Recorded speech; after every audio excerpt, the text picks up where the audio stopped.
अस्सलाम वालेकुम। Sports floor की ओडीआई वर्ल्ड कप स्पेशल के साथ मैं हूं दानिश अनीस। पाकिस्तान और बांग्लादेश के दरमियान कोलकाता के ईडन गार्डन्स में इस वक्त क्रूशल मैच जारी है। पाकिस्तान और बांग्लादेश का जो ये मैच है इसमें पाकिस्तानी बॉलर्स की आज बेहतर परफॉर्मेंस देखने को मिल रही है। शाहिन अफरीदी ने पाकिस्तान के लिए 3 विकेट हासिल कर लिए। इफ्तिखार अहमद ने 1 विकेट हासिल किया, हारिस रऊफ ने 1 विकेट हासिल किया, जबकि उसामा मीर ने भी 1 विकेट हासिल किए।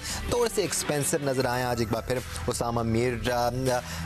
उसामा मीर की जानिब से ओवर में 3 से 4 बॉलें अच्छी गिरती हैं और 1 या 2 बॉल्स पे वो बाउंड्रीज कंसीड करके रन्स कंसीड कर लेते हैं। लेकिन बांग्लादेश की टीम इस वक्त काफ़ी हद तक बैकफुट पे नजर आ रही है। पाकिस्तान ने मजमूई तौर पर 6 विकेट हासिल कर लिए और बांग्लादेश ने 144 रन बनाए। इस वक्त का 33वां ओवर जारी है और एक बार फिर शाहिन अफरीदी को रिस्पॉन्सिबिलिटी दी गई है यहाँ बांग्लादेशी बैटिंग लाइनअप को रैप अप करने के। एक्सपेरिमेंट के लिए हमारे साथ मौजूद है टेस्ट क्रिकेटर सिकंदर बख्श, साथ टेस्ट क्रिकेटर अब्दुल रज़ाक ने हमें ज्वाइन किया और senior sports journalist program score के एंकर पर्सन सैयद याह्या हुसैनी भी हमारे साथ मौजूद है। उधर कोलकाता से हमारे साथ मौजूद हैं senior sports journalist Abdul Majid Bhatti भी। सिकंदर, आज शाहिन अफरीदी बेहतर नजर आ रहे हैं आपको, बेहतर एरियाज को हिट कर रहे हैं, सक्सेसफुल भी हैं, तो ऑटोमेटिकली आपका रिदम बन जाता है। जो आखिरी विकेट लिए वो तो बहुत ही क्लासी किस्म की बॉलिंग कहते हैं ना, जो बॉल गिरता है और बंदा कंप्लीटली फंसा के लिए बहुत अच्छी ज़बरदस्त बॉल, जितनी भी तारीफ की जाए कम है।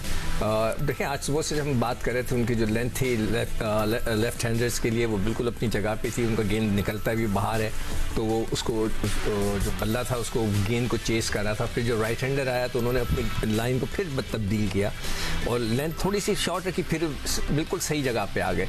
तो मैं समझता हूँ कि उनकी अच्छी खासी, जिसने भी जो हमारा बॉलिंग कोच है उसने बिठाकर जो भी उसको समझाया, जिस तरह बॉल कराई, आज सबने ये भी नोट किया कि वो थोड़ा तेज़ नहीं भाग रहे, आराम से भाग रहे हैं। तो हो सकता है ये भी कहा गया हो कि भैया ओवर एक्साइटेड हो रहे हैं, बहुत तेज़ी के साथ आ रहे हैं, जस्ट टेक योर टाइम, आए रिदम के साथ। देखें, ये खेल है रिदम का, इसमें जल्दी या बहुत तेज़ गेंद करना नहीं है। रिदम, आपका रिदम आ जाए तो आप पूरी की पूरी टीम उड़ा देते हैं। रिदम लेके आना और उसके ऊपर फिर काम करना इट्स मोर इम्पॉर्टेंट। तो उनका लगता है कि काफ़ी हद तक रिदम आया है। एट टाइम्स अब्दुल रज़ाक, बड़े टूर्नामेंट्स में ऐसा होता है कि 3-4 मैचेस में आपका रिदम नहीं मिल रहा होता आपको, लेकिन फिर आपको विकेट्स मिलना शुरू होती हैं तो ऑटोमेटिकली आप इंस्टेंटली रिदम में आ जाते हैं। कुछ ऐसा ही शाहिन अफरीदी के साथ होता हुआ नजर आ रहा है। वो अलग बात है कि साउथ अफ्रीका के खिलाफ मैच में भी बेहतर नजर आए थे शाहिन अफरीदी। डेफिनेटली देखिए, क्रिकेट सारी कॉन्फ्रेंस की है और बांग्लादेश की टीम की जो कॉन्फ्रेंस लेवल बहुत ही लो जा रहा है और वो कंफर्टेबल फील नहीं कर रहे पाकिस्तानी बॉलर पे और इसलिए अपनी विकेट दे रहे हैं। और शाहीन ने जिस तरह विजिलेंस पे बॉलिंग की है, बड़े सब्र से, पेशेंस से बॉलिंग की है और इस तरह ही वर्ल्ड कप में, पूरे वर्ल्ड कप मैच में बॉलिंग करनी चाहिए थी। और जो भी लास्ट विकेट ली है, बहुत ही जबरदस्त इन्होंने विकेट लिया और रिवर्स स्विंग भी थोड़ा हुआ, सीम पे बॉल हिट हुआ और महमूदुल्लाह को बिल्कुल समझ नहीं आई कि वो उन्होंने क्या खेलना है। हालांकि 50 कर चुके हुए थे, 50 करने के बाद भी वो अनकंफर्टेबल फील कर रहे थे। और पाकिस्तान की बॉलिंग हमेशा, आप देखें, बांग्लादेश बहुत ज्यादा अनकंफर्टेबल फील करती है। कोई भी बैट्समैन चार्ज के मूड में नहीं होता, वो प्रॉपर शॉटें खेलने के मूड में होता है कि जी प्रॉपर हम खेले। तो ये क्रिकेट में जब तक आप अटैक नहीं करते बॉलर्स पे तो फिर आपको रन्स करने में बहुत ज्यादा मुश्किलात हो सकती है। तो यही नजर आई है पूरी बांग्लादेश की टीम में। और जिस तरह उन्होंने 21 ओवर से लेकर 30 ओवर तक 3 की एवरेज स्कोर किया है, तो ये साफ नजर आ रहा है कि वो बहुत ज्यादा पैनिक है बांग्लादेश की टीम। बिल्कुल, कुछ पैनिक बांग्लादेशी बैटर्स नजर आ रहे हैं। तो दूसरी जाने पाकिस्तानी बॉलर्स को भी क्रेडिट जाता है कि उन्होंने नापितुली बॉलिंग का मुजाहरा किया है। खासतौर पे इफ्तिखार अहमद का अगर हम जिक्र करें तो 8 ओवर्स में सिर्फ 27 रन के एवज 1 विकेट हासिल की है एट एन इकॉनमी ऑफ 3.38। ये क्रूशल रोल है याह्या जो इफ्तिखार अहमद प्ले कर रहे हैं। बॉलिंग का आगाज़ किया था शाहिन अफरीदी के साथ, एक जो बॉलर की कमी थी वो कुछ हद तक पूरी करते हुए नजर आ रहे हैं इफ्तिखार। दानिश, कोई शक नहीं है इसमें, इफ्तिखार अहमद ने हालिया अरसे में बैट और बॉल के साथ मुकम्मल तौर पर इंसाफ किया है। सही, वो एक अलग बात है कि हम उनको इतना हाईली रेट करते नहीं हैं, बट एक मुकम्मल पैकेज अगर मैं कहूँ वाइट बॉल क्रिकेट का वो है तो ये कहना गलत नहीं होगा। और बॉल के साथ जहाँ उन्हें जिम्मेदारी दी गई है उन्होंने उसको फुलफिल किया है। बैट के साथ जहाँ उन पर एतमाद किया गया है वहाँ उन्होंने मायूस नहीं किया। और जहाँ तक आज के मैच की बात कर रहे हैं, बुनियादी वजह ये थी कि बांग्लादेश को इनिंग का आगाज़ करने वाले बैट्समैन थे वो बाएँ हाथ के थे और ये एक रिवायत रही है कि जनाब आप जब लेफ़्ट राइट का कॉम्बिनेशन होता है तो आप ऑफ स्पिनर के साथ प्रोसीडिंग स्टार्ट करते हैं। तो आज भी आपने ऐसा ही किया। वो अलग बात है कि शाहीन शाह अफरीदी ने आपको इब्तिदा में 2 विकेटें लेकर दे दी, बट इफ्तिखार अहमद का किरदार बड़ा उम्दा रहा है और इस मैच में उन्होंने बड़ी नपी तुली बॉलिंग का मुजाहरा किया और उसकी वजह ये निकली कि सलमान अली आगा जो आज टीम में पहली बार शामिल हुए हैं वर्ल्ड कप स्क्वाड में, वो बॉलिंग नहीं करा सके। आई एम सरप्राइज्ड कि सलमान अली आगा अभी तक नज़र नहीं आया हमें बॉलिंग करते हुए। अब्दुल वाजिद भट्टी वहाँ पर मौजूद है। भट्टी साहब, हम तो टीवी पे देख रहे हैं जब आपकी परफॉर्मेंस अच्छी जा रही होती है, जब सामने वाली टीम बैकफुट पर होती है तो आपकी बॉडी लैंग्वेज वैसे ही बेहतर हो जाती है। ओवरऑल आज आपको पाकिस्तान टीम कैसी नज़र आ रही है फील्ड में, बिकॉज आप सामने से देख रहे हैं और फील्डिंग में भी आज कुछ बेहतर है पाकिस्तान की परफॉर्मेंस?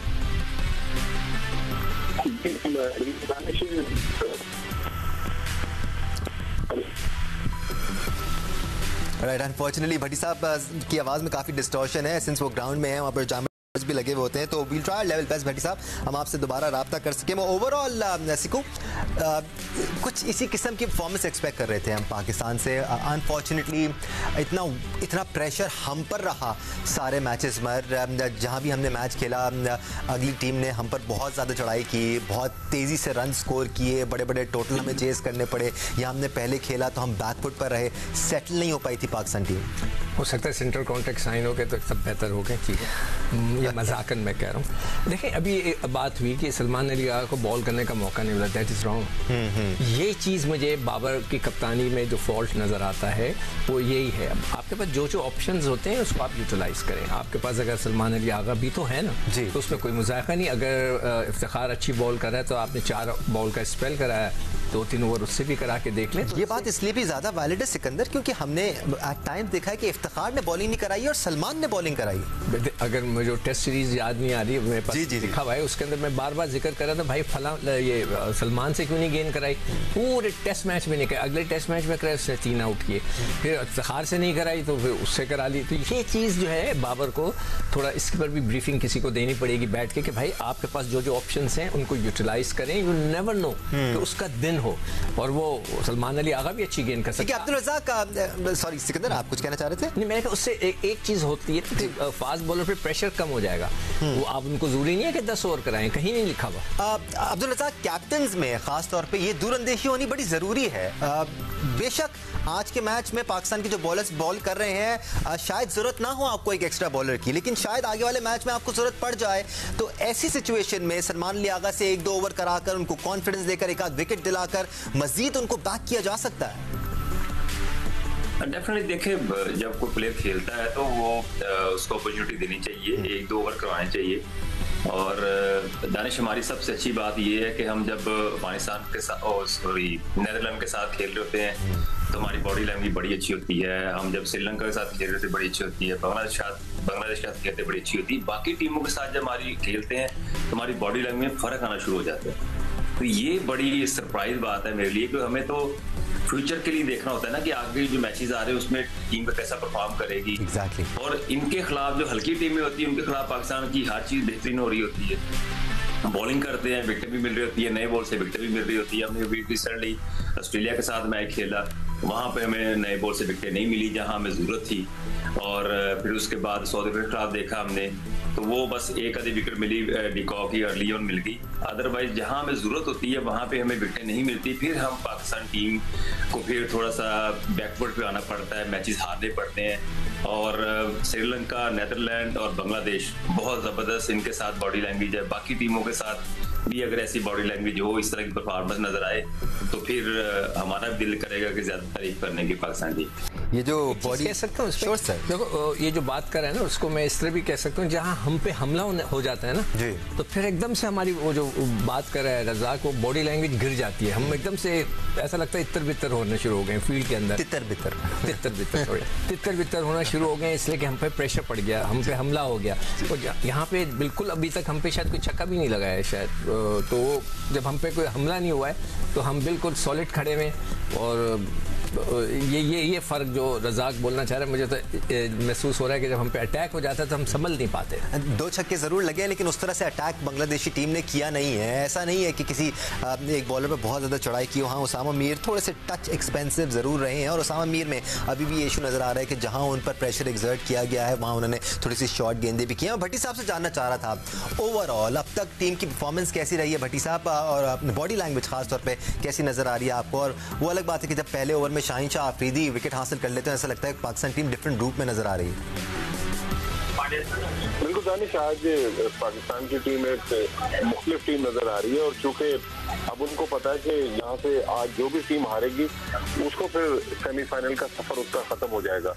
लेकिन एक बात हमें जहन में रखनी चाहिए कि इसी ईडन गार्डन में इतवार के दिन नेदरलैंड और बांग्लादेश का जो मैच था, नेदरलैंड 229 रन बनाए थे और बांग्लादेश की टीम चेस करते हुए 142 रन पर आउट हो गई थी और सेकंड इनिंग में बहुत ज्यादा गेंद ब्रेक हो रही थी। हालांकि आज बराबर वाली पिच पर मैच हो रहा है लेकिन ये पिच उस पिच के मुकाबले में ज्यादा ड्राई है, लिहाजा अब स्पिनर का रोल और बांग्लादेश के पास बेहतर स्पिनर्स है। लेकिन उम्मीद यह है कि पाकिस्तान की टीम इस वक्त जिस तरह डोमिनेट कर रही है ये मैच जीत लेगी। लेकिन इस चीज को भी हमें ध्यान में रखना होगा कि ये पिच जो है इस पे छोटा मुश्किल पैदा कर सकता है।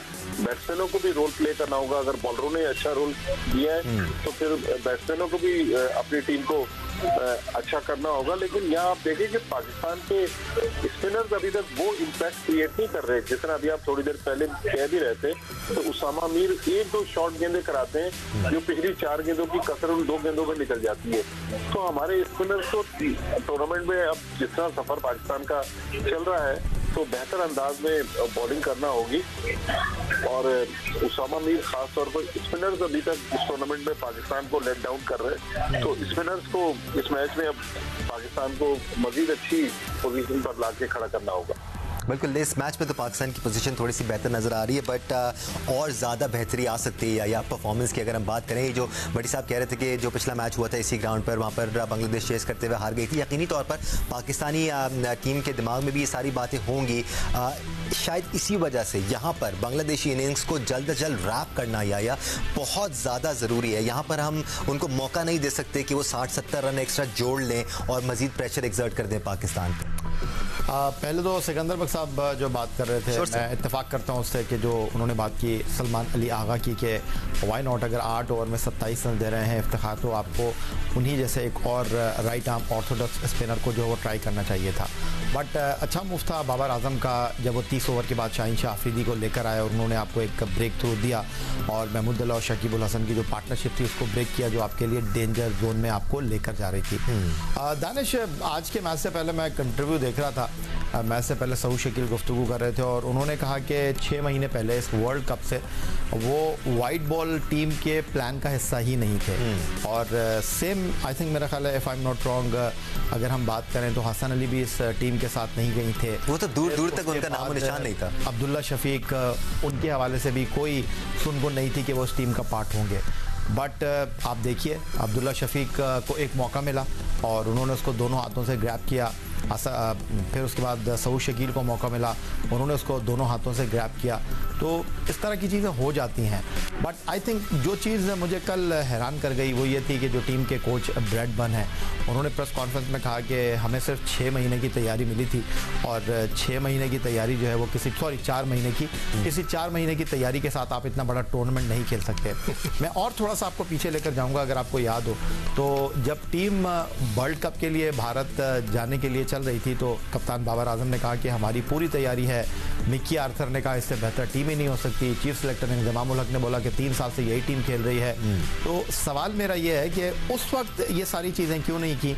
अगर उस वक्त बता देते तो जो इस वक्त नताइज आ रहे हैं लोगों को थोड़ा सा जो है वो हौसला मिल जाता और वो समझते हैं इस बात को कि यार एक मुश्किल टूर्नामेंट है और मुश्किल टूर्नामेंट में कोई भी नतीजा हो सकता है। क्योंकि अगर आप देखें अफगानिस्तान का मैच तो उन्होंने बहुत अच्छी हिकमत अमली के साथ हमें हराया, बट जनूबी अफ्रीका का मैच ऐसा था जो आखिर तक इधर भी जा सकता था उधर भी जा सकता था।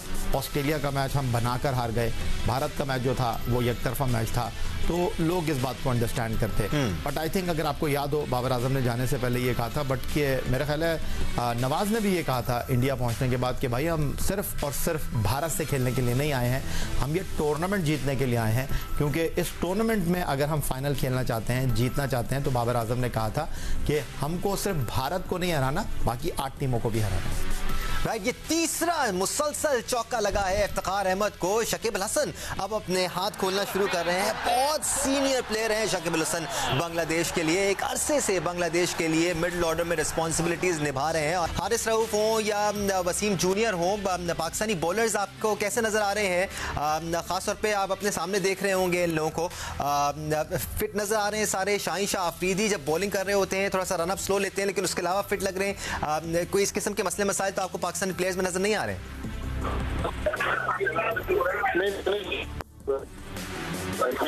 जिस तरह की पिछले 4 मैचों में भी उसको इसी तरह की परफॉर्मेंस देनी चाहिए थी। और भारत के मैच जो मिकी आकर कहते रहे कि जी क्राउड हमें सपोर्ट नहीं कर रहा, ऐसा नहीं, नगमे नहीं बज रहे, तो आज इसने क्राउड तकरीबन जो वो इसको सपोर्ट कर रहे हैं कि ये वेस्ट बंगाल है। यहाँ उनको उनके लोग बांग्लादेश से भी आए हुए लोग उन्हें सपोर्ट कर रहे हैं, लेकिन पाकिस्तान की टीम अच्छी परफॉर्मेंस के लिए पाकिस्तान के लिए जबरदस्त सपोर्ट की, लेकिन ठीक है बड़ी साहब, आप एक बार फिर आपकी आवाज़ में काफ़ी डिस्टॉर्शन है। हम पूरी कोशिश करेंगे कि टेक्निकल इश्यूज को सॉल्व करके एक बार फिर आपसे रब्ता कर सकें। बट रज़ाक, एक एक करके ज़रा इंडिविजुअली पाकिस्तानी बॉलर्स को भी हम डिस्कस कर लेते हैं। वसीम जूनियर आज विकेटलेस रहे हैं, 7 ओवर्स में 30 रन दिए उन्होंने, 4.29 की इकॉनमी से बॉलिंग की है, बट विकेटलेस रहे हैं। क्या ये मसला है पाकिस्तान के लिए, या कोई एक आध बॉलर अगर ज़्यादा रन ना दे रहा हो तो उससे प्रेशर एग्जर्ट होता है और दूसरी तरफ से दूसरे एंड से विकेट्स मिलती हैं आपको? देखिए, दानिश क्रिकेट में अक्सर ऐसा होता है, ये जो 15 ओवर से लेकर 35 ओवर या 40 ओवर तक ये ओवर्स होते हैं, यहाँ पे जो बॉलर्स बॉलिंग करते हैं बड़ा मुश्किल हो जाता है सम टाइम विकेट लेना, क्योंकि बैट्समैन भी अपनी इनिंग्स बिल्ड करने के चक्कर में होता है और नीचे से ज्यादा खेलते हैं। और रज़ाक, हम आपकी तरफ वापस आते हैं। यहाँ पाकिस्तान को एक और विकेट मिल गई है और बड़ी विकेट है पाकिस्तान के लिए। शकीब अल हसन को अब वापस पवेलियन लौटना होगा और ये विकेट आई है हारिस रऊफ के खाते में। ये उनकी दूसरी विकेट होगी। हारिस रऊफ आज काफी बेहतर बॉलिंग करते हुए नजर आए हैं, आज बेहतर लेंथ को, बेहतर लाइन को हिट करते हुए नजर आए हैं। यही वजह है कि हारिस रऊफ ने आज इतने ज्यादा रन नहीं दिए हैं, वरना थ्रू आउट वर्ल्ड कप खासे एक्सपेंसिव रहे। थोड़ी सी शॉर्ट ऑफ लेंथ बॉल थी, खासतौर पर शकीब अल हसन के लिए अच्छी बॉल थी, बिकॉज वो फ्रंट फुट पर आकर अग्रेसिव इंटेंट का मुजाहरा कर रहे थे। यहाँ पर उनको बैक फुट पर धकेलने की कोशिश थी हारिस रऊफ की जानिब से और शॉर्ट मिड विकेट पर कैच थमा बैठे हैं और शकीब अल हसन को वापस जाना होगा। ये बड़ी विकेट है पाकिस्तान के लिए अब्दुल रज़ाक, वरना अगर शकीब अल हसन रहते तो शायद 25-30 रन का फर्क आ जाता 50 ओवर के अख्ताम तक। नहीं, डेफिनेटली देखिए, मुझे भी लग रहा है जैसे माजिद भाई ने कहा कि ये वही विकेट है जहां पे नीदरलैंड ने तंग किया था, 229 स्कोर नहीं करने दिया था। ग्राउंड वही है, उसके बराबर वाली विकेट है जी। चलो, ग्राउंड तो वही है ना, ग्राउंड का तो इम्पैक्ट पड़ता ही है ना, ग्राउंड तो वो कंडीशन तो वैसी हो सकती है, क्योंकि वहां पे भी अगर ये औसतन के जेन में 240-250 चल रहा हो, जिस तरह की इम्पैक्ट नजर आ रही है बांग्लादेश की, और ये शकीब अल हसन की विकेट मिलना, ये डेफिनेटली आपने सही कहा कि इसमें 15-20 रन का फर्क पड़ जाएगा, क्योंकि जिस तरह शकीब अल हसन चलाते हैं, खेलते हैं, बड़ा अच्छी इनके शॉट्स भी हैं इनके पास, और ये बड़ा अच्छा ब्रेक थ्रू मिला है। और पाकिस्तान को चाहिए कि कम से कम इनको जल्दी आउट करे और फिर नेट रन रेट की मद्देनजर रखते हुए इन 30 ओवरों में ये स्कोर करने की कोशिश करें, तो ये पाकिस्तान के लिए बड़ा अच्छा होगा। अगर इन्होंने फिर वैसे ही इसको आखिरी ओवरों में लेके गए मैच को, तो फिर पाकिस्तान का नेट रन रेट बड़ा मुश्किल से ऊपर जाएगा। और एक मैं चीज और देख रहा था, आगे जो मैचेस आ रहे हैं न्यूजीलैंड के, ऑस्ट्रेलिया के, उनके काफी हल्की टीमों से मैचेस भी हैं। ये पहली बार नहीं है कि मैं आज ये बात सुन रहा हूँ सिकंदर कि हमें जल्द अज जल्द इस टारगेट को चेस करना होगा। सेंसिबल भी यही है, क्योंकि आपको अपने नेट रन रेट पे फोकस करना है। लेकिन आपको लगता है ये पिच ऐसी है जहां आप 220-230 का स्कोर तेज चेस कर सकते हैं, या बैट्समैन को थोड़ा सा टाइम लेना पड़ेगा? ये देखो अभी 185 है, चलो सपोज करो 225 हो गए जी, सपोज कर लेते, मान लेते हैं, ठीक है। मगर हमें ये नहीं करना चाहिए कि जाते ही हम शुरू हो जाएं, हमारे जहन में जो है पहले जीतने का रखें, उसको फोकस करें और फिर हम जाएं रन रेट पे। तो मैं हूं तो मैं ये बोलूं कि देखें जी 225 रन है आपके पास, आप कम से कम 125 रन पे आराम से खेलें। आराम से मुराद ये नहीं है कि बिल्कुल ही धक्का लगा दें, 4-5 के हिसाब से सिंगल्स डबल सिंगल करते करते या जो भी करने के बाद 125 पे पहुंचा के एक टारगेट, जब एक विकेट गिरी होगी या 2 विकेटें गिरी होंगी 125 पे, then the rest of the जो रन्स हैं वो आप एक्सेलरेट करें ताकि उसका मार्जिन उसको कवर कर सके। अगर आपने शुरू में एक हमला किया और आपकी 2-3 विकेटें गिरी तो फिर आपको पता है क्या असर होगा। तो इट्स बेटर कि हाफ वे जाएं, हाफ वे अपने आप को आप सिक्योर करें, हाफ वे जाकर फिर अटैक कर दें, फिर उसके अंदर आप चाहे तो बैटिंग ऑर्डर चेंज कर दें, आप इफ्तिखार को ऊपर कर दें, जो तेज खेलने वाला है उसको ऊपर कर दें, उस पर कोई ऐसा हर्ज नहीं। या ये डिस्कशन हम इसलिए भी कर रहे हैं क्योंकि ऑल आउट पाकिस्तान को सर इसमें थोड़ा सा मैं ये ऐड करना चाहूंगा कि ये जो बांग्लादेश की टीम है, श्रीलंका की है या अफगानिस्तान की टीम है या नीदरलैंड की टीम है, पाकिस्तान की फेवरेट टीमों में से आपको याद होना चाहिए। पाकिस्तान टीम बहुत अच्छा लगता है इनको इनके साथ खेलने में, और जब पाकिस्तान कंफर्टेबल फील करती है इन टीमों के साथ तो पाकिस्तान को जरा खुला खेलना चाहिए, अग्रेसिव खेलना चाहिए। फखर जमान टीम में आए हैं और फखर जमान जब टीम में आते हैं तो अगर वो बल्ला चलाते हैं तो वो 4 की एवरेज से स्कोर तो नहीं करेंगे, और अगर वो विकेट पे रहते हैं तो वो तो डेफिनेटली 10 ओवर या 12 ओवर के स्ट्राइक पर ओवर के हिसाब से चलते हैं, तो उनका एडवांटेज हमें लेना चाहिए और उनको बिल्कुल खुला खेलना चाहिए। या मैं आपका पॉइंट ऑफ व्यू शामिल कर लेता हूँ इससे पहले कि मैं ब्रेक की तरफ जाऊँ, क्योंकि खुला खेलना चाहिए पाकिस्तान से, उस पर कोई दो राय नहीं है, लेकिन एक टेंडेंसी पाकिस्तानी बैटिंग ऑर्डर में क्रम्बल करने की भी है, एक के बाद एक लाइन लगने की भी है विकेटों की, हम वो अफोर्ड नहीं करते। बिल्कुल ठीक कह रहे हैं दानिश आप, और आज पाकिस्तान 7 प्रॉपर बैट्समैनों के साथ खेल रहा है जी। सलमान अली आगा को आज टीम में शामिल किया गया। आई डोंट नो कि वो 7 पे खेलेंगे या 6 पर खेलेंगे, बट जो रज़ाक बात कर रहे हैं वो अपनी जगह दुरुस्त हैं। सिकंदर बख्श साहब अपने जो मोहतात तज़िया पेश कर रहे हैं वो अपनी जगह दुरुस्त हैं, क्योंकि एक बात तो तय है कि हमारे लिए आज का मैच जीतना ज़रूरी है, ये बात बिल्कुल दुरुस्त फरमाई सिकंदर बख्श साहब ने। बट अब्दुल रज़ाक साहब जो बात कर रहे हैं कि जी आपको थोड़ा फेयरलेस क्रिकेट खेलनी चाहिए, और आज जिस तरह आपने बॉलिंग में बिल्कुल चढ़कर अटैक किया है, बॉडी लैंग्वेज आज आपकी कदरे बेहतर नज़र आ रही है, तो अगर आप जीतें और एतमाद के साथ जीतें, कन्विंसिंगली जीतें, तो ये एक अच्छा इम्पैक्ट आएगा, क्योंकि अगले 2 मैच आपके इंग्लैंड और न्यूजीलैंड के साथ हैं। तो अगर आज आप अच्छे अंदाज में जीतेंगे, अच्छे अंदाज में फिनिश करेंगे, तो ये एतमाद जो है वो अगला मैच आपका न्यूजीलैंड के साथ है, क्योंकि इंग्लैंड की टीम गिरी हुई है और 11 नवंबर को इसी ईडन गार्डन कोलकाता में हमें इंग्लैंड के साथ मैच खेलना है। तो हमारा अब अगला जो मैच है न्यूजीलैंड के साथ वो इंतहाई इंपॉर्टेंट है। वो अगर हम जीत जाते हैं तो डेफिनेटली इस टूर्नामेंट में हमारी उम्मीदों के चिराग जो हैं वो रोशन हो जाएंगे। अगर मगर के जो सवालात हैं वो अपनी जगह मौजूद रहेंगे, बट हम एक अच्छे नोट पर डेफिनेटली फिनिश करने के दर पर ज़रूर दिखाई देंगे। पाकिस्तान के लिए 41वां ओवर करा रहे हैं इफ्तिखार अहमद, 7 विकेटों के नुकसान पर 189 रन टीम बांग्लादेश ने बना लिए हैं। इस वक्त मिराज और ताशकिन बांग्लादेश के लिए क्रीज पर मौजूद है। वील टेक अ ब्रेक से वापस आकर डिस्कशन जारी रहेगा हमारे साथ।